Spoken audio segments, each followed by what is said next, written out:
এরকমের লোক আছে।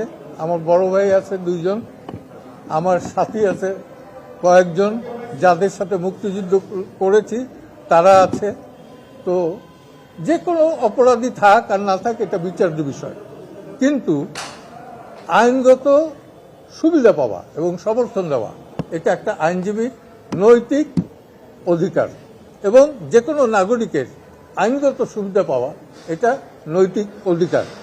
আপনাদেরকে আরেকটা কথা আমি স্মরণ করিয়ে দিই, সেটা হলো বিগত 16 বছরে সাইবার ক্রাইম ট্রাইব্যুনালে যত মামলা হয়েছে সম্ভবত সারা বাংলাদেশে আমার চেয়ে বেশি কেউ পড়ে নাই, এবং সব সাংবাদিকের বিরুদ্ধে যেখানে যত মামলা হয়েছে সব কিন্তু আমি বিনা পয়সায় বিনা পারিশ্রমিকে সেই লড়াইটা চালিয়ে গিয়েছি এবং উদ্ধারই করেছি।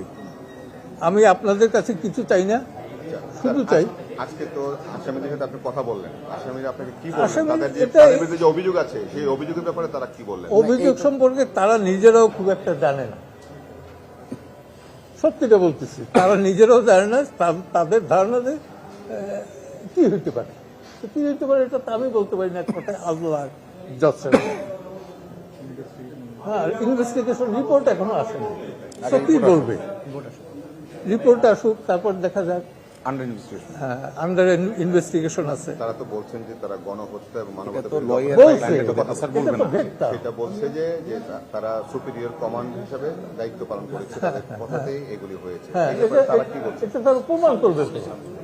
এটা তারা প্রমাণ করবে, প্রমাণ করলে পরে তখন দেখা যাবে, তখন আমি আর্গুমেন্ট আনবো যে কিভাবে কিভাবে কিভাবে প্রমাণ করবে। তো এখনকার বিষয় না, এখন হলো প্রিলিমিনারি একটা আলাপ, হাই হ্যালো করা, আমরা কিরকম আছি তারা কিরকম আছে। আপনার নিরাপত্তার বিষয়ে কি বলবেন? আমি নিরাপত্তাহীনতা আমার না, আমার নিরাপত্তা তো এক দিতে পারে আল্লাহ। আই বিলিভ ইন অলমাইটি আল্লাহ, আল্লাহ বাদে কেউ আমার জীবন নিতে পারে না। হুমকি টুমকি দিচ্ছে আপনাকে এরকম বলে? হুমকি তো আছে, ওটা বরাবরই পাই। ওটা আমার- আপনি তো বলছেন যে আপনি আন্দোলনকারীদের সাথে ছিলেন, হ্যাঁ। এর আগে থেকেই ছিলেন। হ্যাঁ, এখন মামলাটা হয়েছে যে এদের বিরুদ্ধে যারা আক্রমণ করছে তাদের বিরুদ্ধে, তাহলে আপনার অবস্থান কি মানে রিভার্স হয়ে যাচ্ছে কিনা? না এটা তো clear না, করবেন।